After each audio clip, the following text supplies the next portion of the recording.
when we even look at like the success that SPM had, Damn, for real. and still continues to have up to this day, which is very weird to me because he's been gone for about 20 years. It's but crazy. I think his impact to Hispanics is as much as Tupac it was for Black culture. I don't disagree with you, and this is the reason why. Look, people will ask me the SPM argument, like, why was SPM like as big as he was? Because, I've been to California, and people in California, they're not from here. So they'll ask the question. I'm like, well, let me simplify this for you. He was first and foremost the right artist at the right time. Let's start there.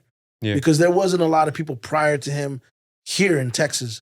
Mind you, Texas is one of the biggest, demographics in the world. Houston and Dallas being two of the top 6 in the United States.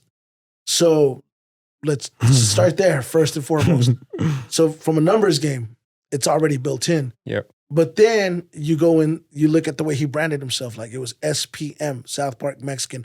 I think him integrating the name Mexican into his name played a big part in people connecting and it resonating with people because we want to be represented and we want to be able to identify with somebody.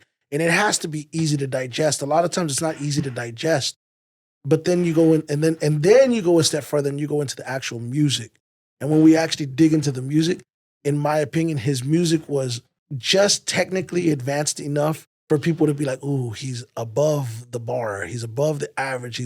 He's lyrical. But he was dumbed down enough for people to enjoy what he did. So he was very easy to digest. And I think that's the reason why you don't always see a lot of, Mexican-American artists connect to that degree because you either have one or the other. You either have an artist that's extremely skilled, that's trying to show that the lyrical miracle, super acrobatic, and it's not easy for the average, Mexican-American to digest. Not to say that there's a one-size-fits-all Mexican, and then you have the artists that are just not good enough. Yeah. You know what I mean? So it's one or the other, right? And I think that's where you got to find the balance. But I mean, I think that answers that question right there. As far as why. Lowest point in life, so shit can't ever keep me down. Repping for my city, Dallas, this gon' be that Lucas show. Now I'm blowing up like the whole squad of let bazookas go.